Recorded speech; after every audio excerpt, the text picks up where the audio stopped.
আসসালামু আলাইকুম ওয়া রাহমাতুল্লাহ। আলহামদুলিল্লাহ।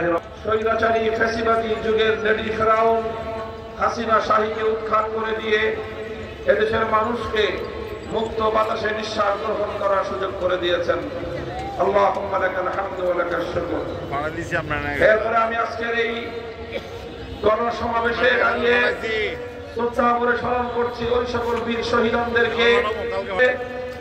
2013 সালের শাপলা চত্বরে, 2014-15 সালে বাংলাদেশ জুড়ে, 2021 সালে হাটহাজারী থেকে ব্রাহ্মণবাড়িয়ায় এবং 2024 সালে বৈষম্য বিরোধী আন্দোলন করতে গিয়ে শত শত নয় হাজার হাজার আমার সন্তান যারা অকাতরে জীবন দিয়েছে, শাহাদাত বরণ করেছে, যাদের শহীদি রক্তের উপর দাঁড়িয়ে বাংলাদেশ 5ই আগস্ট 2024 সালে দ্বিতীয়বারের মতো স্বাধীনতা অর্জন করেছে, সেই সকল পুণ্যাত্মা বীর শহীদদের প্রতি শ্রদ্ধা প্রদর্শন করে তাদের রুহের মাগফিরাত কামনা করে আমি তাদের শোক সন্তপ্ত পরিবার পরিজনদের প্রতি গভীর সমবেদনা জ্ঞাপন করছি।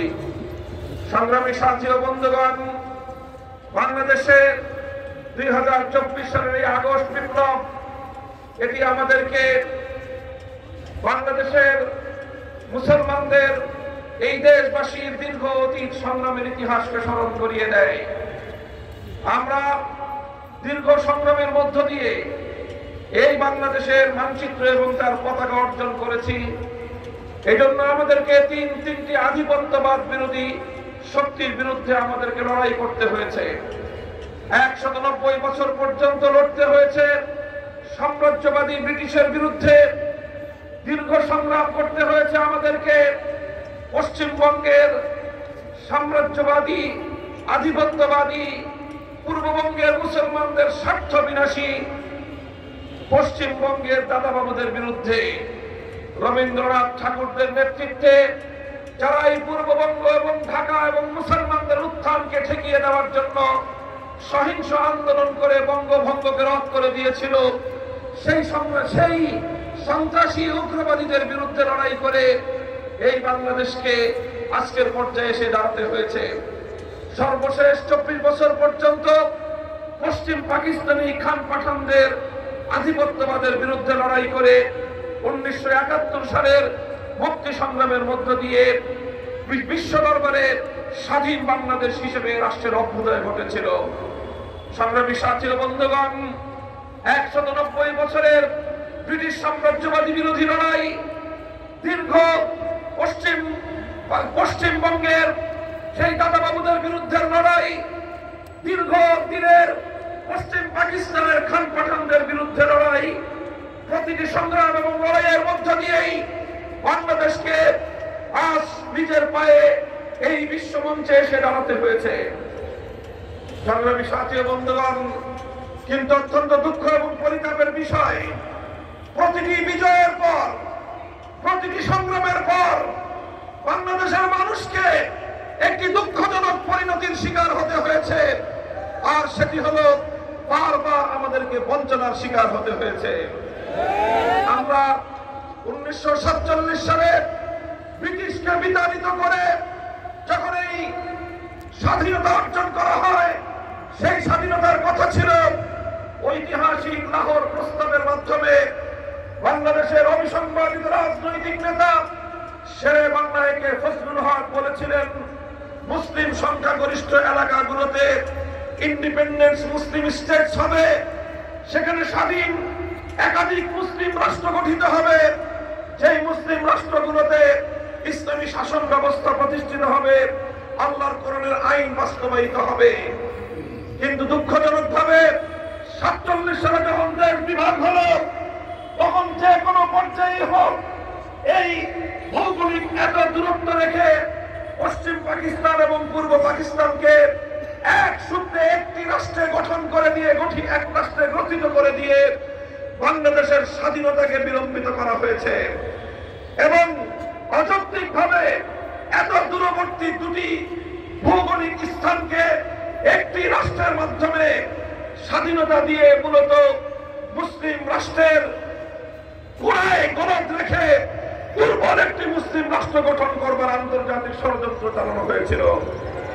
যদি 1947 সালে লাহোর প্রস্তাবের ভিত্তিতে বাংলাদেশ স্বাধীনতা লাভ করত, 24 বছরের জন্য বাংলাদেশকে পশ্চিম পাকিস্তানিদের দাসত্ব এবং তাদের অধীনস্থতা স্বীকার করা লাগতো না। এভাবে 1947 সালে আমাদের অর্জনকে ফসল ঘরে তুলবার ক্ষেত্রে ষড়যন্ত্রের মধ্য দিয়ে এ জাতিকে বঞ্চিত করা হয়েছে। একইভাবে 1971 সালে 1947 থেকে 71 পর্যন্ত দীর্ঘ 24 বছর বঞ্চনার বিরুদ্ধে, বৈষম্যের বিরুদ্ধে, পশ্চিম পাকিস্তানি খান পাঠানদের আধিপত্যবাদের বিরুদ্ধে বাংলাদেশের মানুষ লড়াই করেছে, সংগ্রাম করেছে। সে লড়াই ছিল জালিমের বিরুদ্ধে মুসলিমের লড়াই, সে লড়াই ছিল আধিপত্যবাদের বিরুদ্ধে সাম্যের লড়াই, সে লড়াই ছিল বৈষম্যের বিরুদ্ধে ইনসাফের লড়াই। সেখানে কোনোদিন ধর্মনিরপেক্ষ নামক কুফরি মতবাদের কথা কোনোদিন উচ্চারিত হয়নি। 47 সাল থেকে 71-এর 16 ডিসেম্বর পর্যন্ত কখনো কোনো নেতা নেত্রীদেরকে, কোন রাজনৈতিক দলকে বাংলার মানুষের সামনে ধর্মনিরপেক্ষ মতবাদের স্লোগান তুলতে দেখা যায়নি। কিন্তু আমরা দুঃখজনক ভাবে দেখেছি 71-এর 16 ডিসেম্বর বাংলাদেশের স্বাধীনতা অর্জিত হওয়ার পর স্বাধীনতা যুদ্ধে নেতৃত্ব দানকারী আওয়ামী লীগের নেতা শেখ মুজিবুর রহমান সাহেব, যিনি মুক্তিযুদ্ধ চলাকালীন সময়ে পশ্চিম পাকিস্তানে বন্দী ছিলেন, সেখান থেকে মুক্তি লাভ করে তিনি গিয়েছেন লন্ডনে। লন্ডন থেকে তিনি সোজা স্বাধীন বাংলাদেশে না এসে তিনি আগে গেলেন নয়াদিল্লিতে ভারতের কাছে বোঝাপড়া করতে। সেখানে গিয়ে ভারতের তৎকালীন প্রধানমন্ত্রী শ্রীমতী ইন্দিরা গান্ধীর কাছ থেকে তিনি একটা প্রেসক্রিপশন নিয়ে আসলেন। ইন্দিরা গান্ধী তাকে বলে দিলেন বাংলাদেশের সংবিধান ভারতের সংবিধানের মূলনীতির আলোকে রচনা করতে হবে। আর শেখ মুজিবুর রহমান সাহেব সেটাই করলেন। বাংলাদেশে এসে 72 সালে একটা সংবিধান তৈরি করলেন, যেই সংবিধানের মূলনীতিগুলো জাতীয়তাবাদ, ধর্মনিরপেক্ষতাবাদ, গণতন্ত্র, সমাজতন্ত্র নামক 4 মূলনীতি ভারতের সংবিধান থেকে বাংলাদেশে আমদানি করে 72 সালেই সদ্য স্বাধীন বাংলাদেশকে ভারত মাতার চরণ তলে বলি দেওয়ার ব্যবস্থা করেছেন। এভাবেই একবার 47-এর বিজয়কে কুক্ষিগত করা হয়েছে, আরেকবার 71-এর বিজয়কে ভারতের হাতে তুলে দিয়ে স্বাধীন বাংলাদেশের স্বাধীনতার যুদ্ধকে কলঙ্কিত করবার চেষ্টা করা হয়েছে। সংগ্রামী সাথী ও বন্ধুগণ, আমরা দায়িত্বহীন ভাষায় বলতে চাই, এভাবে 72-এর সংবিধান তৈরির মধ্য দিয়ে বাংলাদেশের মানুষের হাজার বছরের ইচ্ছা এবং অভিপ্রায়, এদেশের মানুষের স্বাধীন মুসলিম জাতিসত্তা গঠন করবার যে ইচ্ছা এবং তাদের যে অভিপ্রায়, সেই দেশের মানুষের জনগণের ইচ্ছা এবং অভিপ্রায়ের গলার উপর ছুরি চালানো হয়েছিল। আর এভাবেই 71-এর মুক্তিযুদ্ধের চেতনার নামে 72-এর ভেজাল চেতনাকে বাংলাদেশে প্রতিষ্ঠিত করবার চেষ্টা করা হয়েছে। 72 সাল থেকে 2024 সাল পর্যন্ত সেই ভেজাল চেতনায় গেলাবার চেষ্টা করা হয়েছে। বারবার 72-এর চেতনাকে 71-এর চেতনা বলে বাংলাদেশে প্রতিষ্ঠিত করবার চেষ্টা করেছিলাম।